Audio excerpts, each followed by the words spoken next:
Dans cette leçon, on va s'intéresser à la distance dite distance interréticulaire et la loi de Bragg.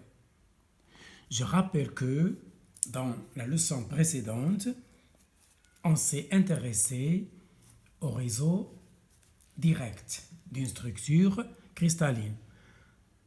On a vu ce qu'on appelle la rangée ou la droite nodale. On a vu le plan réticulaire et on a illustré la situation par des exemples. Maintenant, on va étudier la suite. C'est ce chapitre, distance interréticulaire, la loi de Bragg. Je commence par définition. Dans le réseau d'une structure cristalline, comme NaCl, comme CaF2, comme CSCl, comme CO2 à l'état solide, il y a plusieurs exemples. Dans le réseau d'une structure cristalline, la distance D indice HKL représente la distance entre deux plans successifs, entre deux plans réticulaires bien sûr successifs. Ceci, c'est microscopique, bien sûr. C'est microscopique, c'est quantique, c'est subatomique.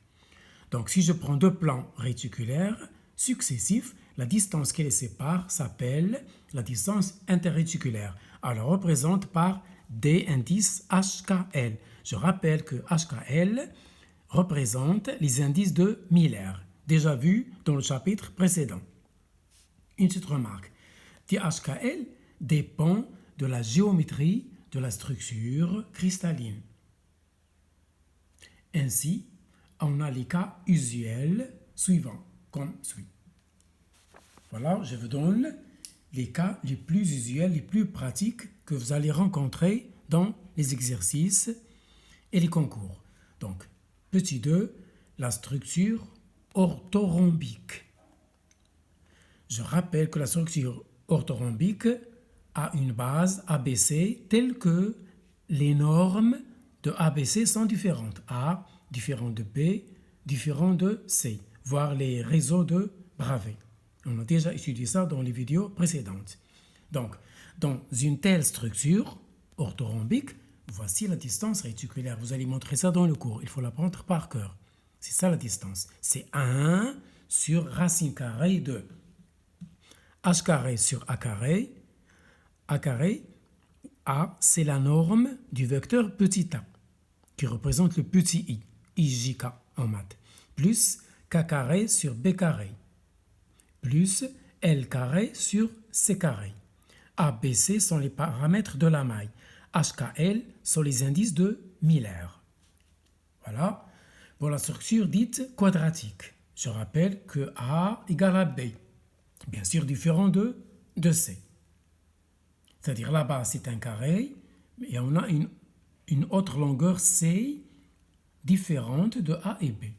La distance interréticulaire, c'est-à-dire la distance qui sépare deux plans successifs dans cette structure, est donnée par l'expression suivante. 1 sur racine de, puisque A égale à B, je peux réduire au même dénominateur et j'obtiens ceci. H carré plus K carré, le tout sur A carré, plus L carré sur C carré. Donc si vous êtes en présence d'une structure quadratique et on veut demander de calculer la distance interréticulaire, utilisez cette relation. Ça y est, si vous utilisez des angstroms, vous trouvez des angstroms. Si vous utilisez des centimètres, vous trouvez des centimètres. Si vous prenez A et C en mètres, vous trouvez une distance en mètres. Ça y est, ça c'est le petit 3. Quatrième structure, c'est la plus simple, c'est la structure cubique. J'ai A égale à B égale à C. Si je remplace dans la première qui est orthorhombique, j'obtiens ceci. Je réduis au même dénominateur, puisque A égale à B égale à C, donc je réduis et j'obtiens ici A carré. Ça y est, égale à racine de H carré, K carré plus L carré. Ça y est, voici la distance interréticulaire, c'est-à-dire la distance qui sépare deux plans successifs dans la structure cristalline étudiée. Voici une petite application numérique. J'ai une structure cristalline telle que A égale 5,84 angstrom, c'est-à-dire 5,84 10 moins 10 mètres. Le petit b égale 8,56 angstrom. Je convertis, c'est 8,56 10 moins 10 mètres. Je travaille dans le système international. Je peux laisser en angstrom et je trouve la distance en angstrom. Ça ne change rien. Ici, je me place dans le système international. Voilà, c'est la même chose. Je convertis l'angstrom en mètres et je calcule la distance. On me demande de calculer la distance D, indice 120. C'est-à-dire H égale à 1, K égale à 2 et L égale à 0. Ça y est, j'utilise la relation, la première, où A différent de B différent de C, c'est ça, c'est l'orthorhombique. C'est la première. Je remplace H par 1, K par 2 et L par 0. J'obtiens ceci en angstrom, je convertis en mètres. Voici la distance qui sépare deux plans successifs dans leur structure orthorhombique dont les dimensions de la base sont données ci-dessus. A égale, B égale, C égale. Ça y est, voici l'essentiel pour la distance interréticulaire. Et on va passer à la loi de Bragg pour achever cette leçon. 5e paragraphe, loi de Bragg. Quelle est l'utilité de cette loi?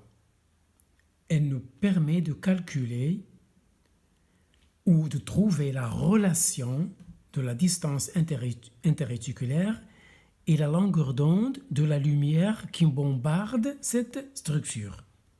Ceci est exploité pratiquement dans la radiologie, les rayons X.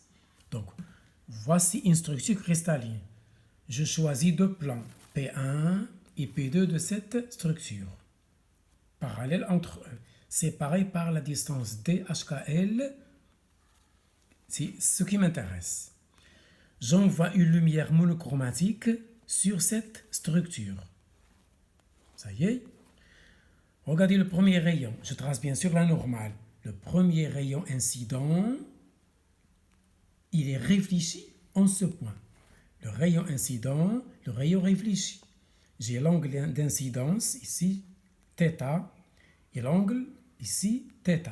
Ces deux angles sont égaux par construction. Ça, c'est le premier rayon.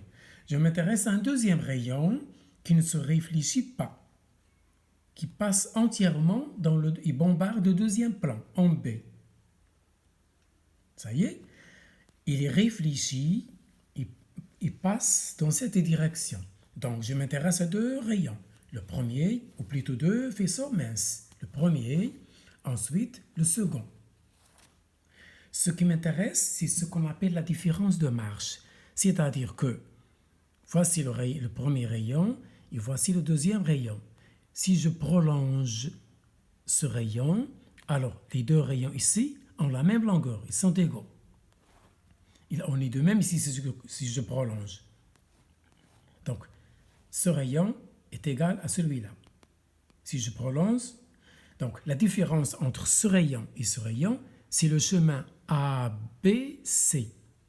Ça s'appelle la différence de marche. C'est le retard entre les deux rayons. Le premier, qui est totalement réfléchi, qui est totalement réfléchi ou diffracté, non diffracté et non réfracté. Ensuite, le deuxième, qui se réfléchit en B. Donc, la différence de marche entre ces deux faisceaux, c'est le chemin AB, BC. AB et BC sont égaux. Si vous faites une bonne représentation géométrique, AB, c'est égal à BC par construction. Donc, je le mentionne ici. AB égale BC. Qu'est-ce que je vise? Qu'est-ce qui m'intéresse? Quel est l'objectif de ce schéma? Quel est l'objectif de la loi de Bragg? Je cherche AB. AB ou bien BC. Donc, regardez ce triangle. Là, il est rectangle en A. Si je prends sin de θ, c'est AB sur l'hypoténuse. L'hypoténuse, c'est D.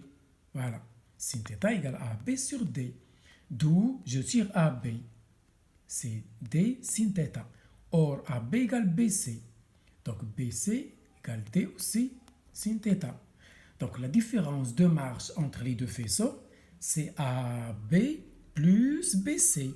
C'est AB plus BC. Ou puisque AB égale BC, donc je mets 2 fois D HKL sin θ. Cette différence de marge est un multiple entier de la longueur d'onde. Donc, il y a diffraction dite constructive, elle est maximale lorsque cette différence de marge est un nombre entier naturel de lambda. Lambda, c'est la longueur d'onde de la lumière monochromatique qui illumine, qui bombarde la structure. Voici cette relation qu'il faut apprendre par cœur. Ça s'appelle la loi de Bragg. N s'appelle l'ordre de diffraction. Voilà pour cette vidéo.